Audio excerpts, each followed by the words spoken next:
Double bedroom ఇళ్ల కోసం వచ్చిన అప్లికేషన్స్ పై దృష్టి పెట్టింది గ్రేటర్ హైదరాబాద్ మున్సిపల్ కార్పొరేషన్. అప్లికేషన్లు తీసుకుని 6 ఏళ్లు పూర్తయినా ఇప్పటి వరకు ఏ ఏరియా నుంచి ఎన్ని దరఖాస్తులు వచ్చాయో తెలియని పరిస్థితుల్లో ఉన్నారు జీహెచ్ఎంసీ అధికారులు. నగరంలో ఇప్పటికే పూర్తయిన ఫినిషింగ్ స్టేజ్లో ఉన్న డబుల్ ఇళ్లకు లబ్ధిదారులను ఎంపిక చేసేందుకు అధికారులు అప్లికేషన్లను స్క్రూటినీ చేస్తున్నారు.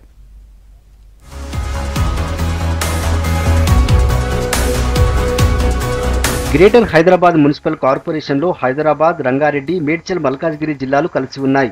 గ్రేటర్ పరిధిలో 1,00,000 డబుల్ బెడ్రూమ్ ఇల్లు కట్టించి పేదలకు ఇస్తామని 2016లో హామీ ఇచ్చింది ప్రభుత్వం. స్లమ్స్తో పాటు ప్రభుత్వ స్థలాలు కలిపి మొత్తం 109 ఏరియాల్లో ఇళ్ల నిర్మాణాలు ప్రారంభమయ్యాయి. కానీ ఇప్పటి వరకు లబ్ధిదారులకు అందించింది 6,150 ఇళ్లు మాత్రమే. అవి కూడా స్లమ్స్లోని గుడిసెలు తొలగించిన చోటే కట్టించారు. మిగతా ప్రభుత్వ స్థలాల్లో నిర్మించిన ఇళ్లను ఇప్పటికీ జనానికి అందించలేదు.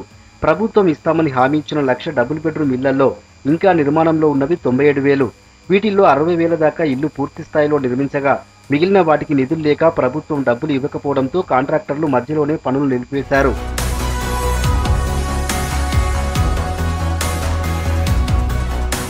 ప్రభుత్వం చెప్పిన 1,00,000 ఇల్లు కట్టే పని బల్దియా అధికారులదే.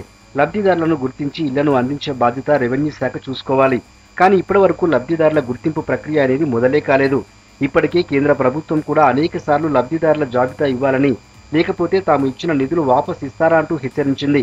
అయినా రాష్ట్ర ప్రభుత్వం పట్టించుకోలేదని అధికారులే చెప్తున్నారు.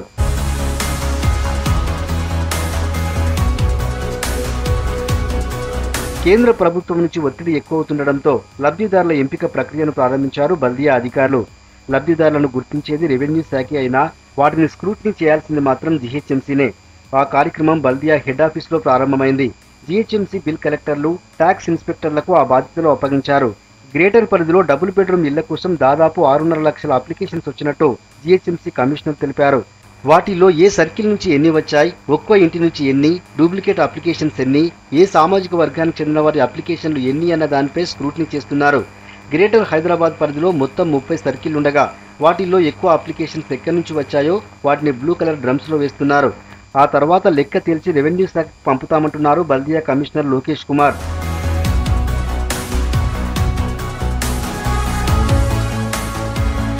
అప్లికేషన్లన్నీ స్క్రూటినీ అయ్యాక గ్రౌండ్ లెవెల్లోకి వెళ్లి వెరిఫై చేస్తారా లేదా డైరెక్ట్గా రెవెన్యూ శాఖకు పంపుతారా అన్న దానిపై క్లారిటీ రావాల్సి ఉంది. ఇప్పటికైనా డబుల్ బెడ్రూమ్ ఇళ్లను ఇస్తారా అని ఎదురు చూస్తున్నారు హైదరాబాద్లో నివసిస్తున్న పేద ప్రజలు.